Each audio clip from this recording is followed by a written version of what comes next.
get It is recording, Take a yeah. picture for you? Yes, please, because This lady would like to take the picture for it's a you. video cam. It's got moving pictures. Oh, nice. I don't know how to work it, but you can tell me. Wally, let the young lady get one. You go ahead and just hold it and keep on pointing it. It's going now, okay? But what button do I hold? You don't need to push into this. It's recording already.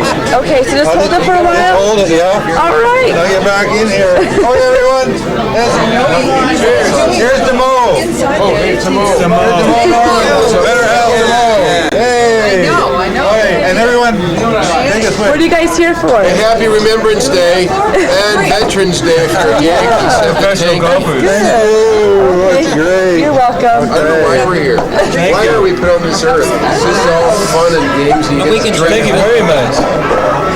Guys have to cheer really loud. Cheers. Oh, cheers. Cheers for Harry. Cheers for Harry. Don't worry, there's no film in there. Yay, all right. All right, there you go. Jamie's cool. Yeah. Because Jim-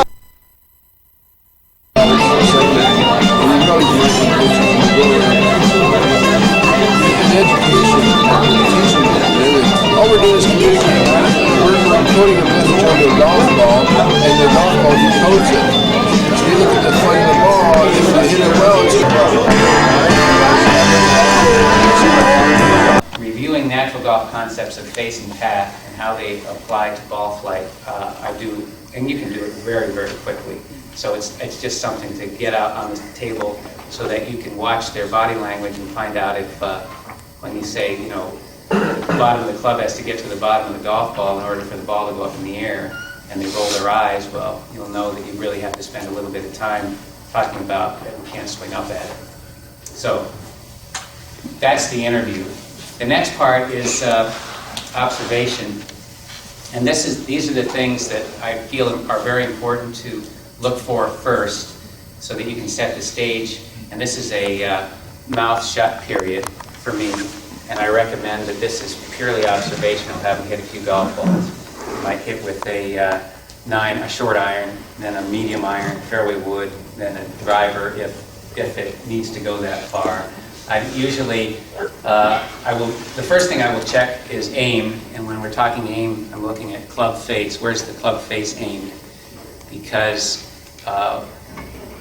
one of the three things that affects someone's motion is their aim. Where they point that club face is going to determine an awful lot about the direction that they swing the club in order to make the ball go to the target.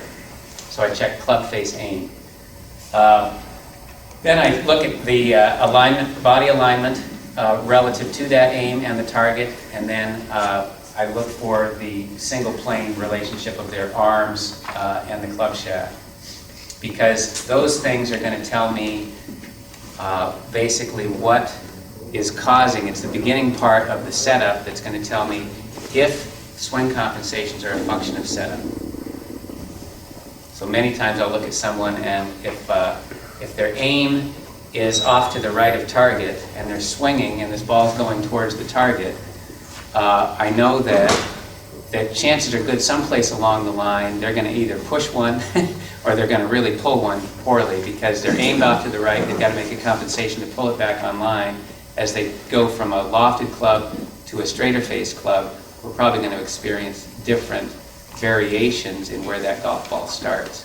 I'm sure when you talk to people and they say, well, you know, sometimes I hit the golf ball to the right, but actually I'm hitting my short irons well, but I pull everything with my longer golf clubs, or I've got a hard pull.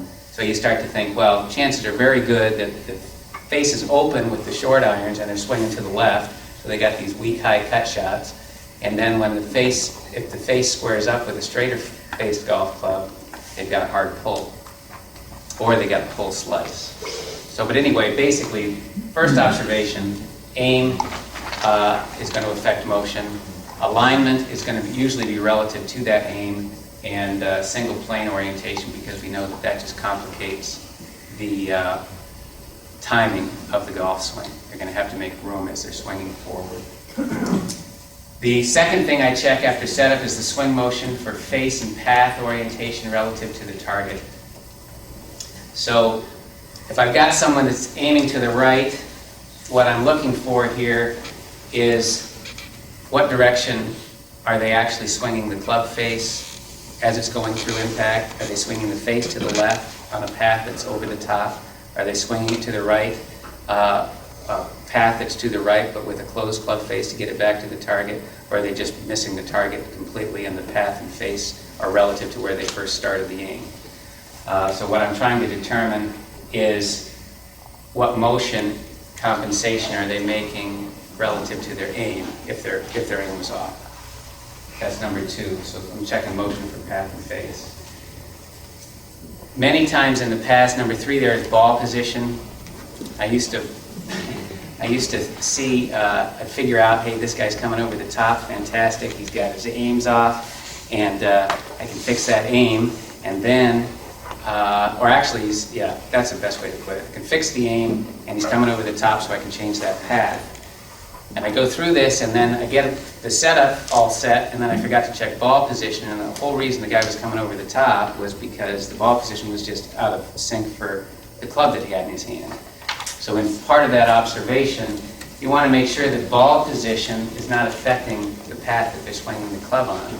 You know, you'll have people that play it way back in their stance for whatever reason, way forward in their stance, and that really has a tendency to affect the path that they swing on in order to get to the bottom of the golf ball. So that's the third thing I check, the ball position. Number 4 is stance width for its effect on balance and path. Many times, narrow stances will have people have a tendency to rotate their body more to stay on balance, which can affect the direction that they swing the golf club. Wide stances can have a tendency for people to hang back too far if it's excessively wide, and their balance, they don't get off their trail foot because of an excessively wide stance. That can affect the path.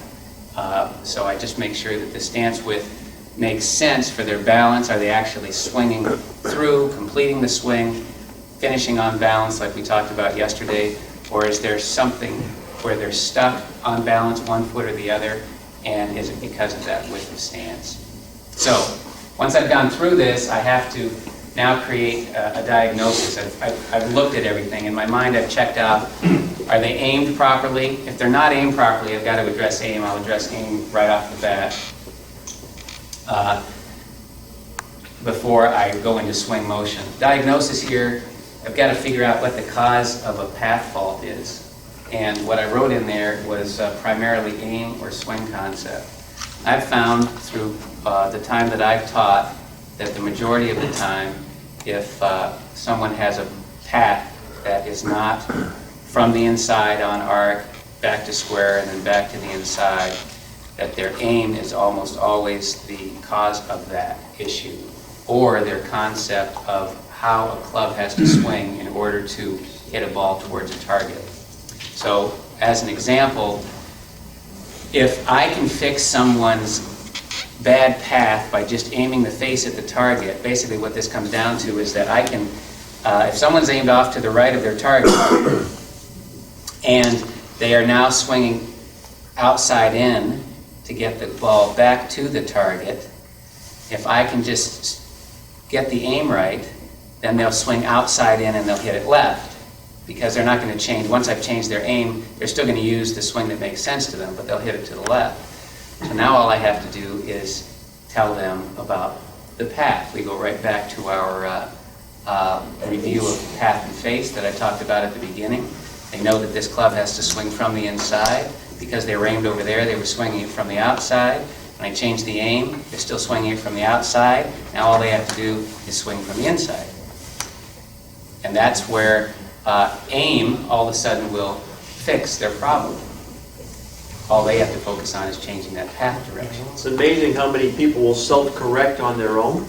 Right. I usually tell them, and it's exactly like Ken said, you get them squared up, they make that first identical swing, it goes dead left, and go, whoa, what happened there? They start to realize that the path didn't match up with the face. I'll say, go ahead, hit half a dozen balls. By the time they get that 5th and 6th ball, that ball's turned right around going down the target line, because they realize that adjustment they had to make to get the ball on line is no longer necessary. So it's interesting to watch the smile come on their face. They kind of discover it themselves. Yeah, very good. Yes? Is aim alignment also involved in there? Well, I'll tell you how I treat that, and I think it's been a good idea. It's worked well for me. is aim. Aim to me is a very concrete, specific, and right on, accurate. You got to have it right on, and they have to understand that their perception may be off, but that perception has to change. Aim properly, you've got a very good chance of swinging direct and hitting the ball to the target. Alignment is very much a function of comfort and their orientation to how their arms and body works. Chuck made a very, very big point of that at the summit last time, where he is not a fan of this railroad track idea, where you set the body parallel to the target line. Set the face aimed at the target and let the person settle in aligned relative to the face. Now what I do, we've set out a guide to say that, you know, our standard is parallel. We're gonna body parallel, everything square, as a guideline. But what I found in instructing is that once I've set aim, I'll watch how they align their body. If their alignment is not affecting the path, I'm not going there, because they're doing something comfortable in order, as long as they understand the direction that club should be moving, and they can do that when the aim is proper, but maybe they're a little bit closed or maybe they're a little bit open. But if they've got control over the path, there's no reason to adjust the alignment. Everything else. So this is, I'm sorry. And that's kind of, because I've been a huge proponent of face. You know, I don't care if they are 45 degrees off, but then that goes against the beauty of this whole thing is that we've taken the rotation out, we've preset the machine to be pointed. I agree 100%. So that's, I'm clearly glad you said that, because I probably was a little misleading in what I just said. I know that I'm going to have my students set up on a single plane setup. Well, single plane setup is going to automatically put them upper body aligned. It's going to be right. It's going to be, they're not going to be on single plane if I've got open shoulders or extremely closed shoulders.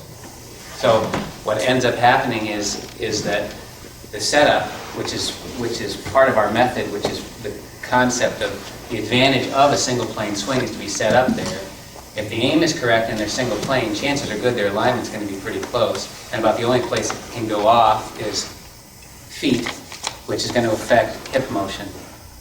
You know, feet and knees, they might not be on that parallel line, but almost always, because of the single plane, and you're going to see really good shoulders. So that's how I go about that. I don't really have to address alignment if they're in a single plane setup. So I'm definitely going to get, and you'll see when I get into prescription how that applies, but that's exactly it, yes.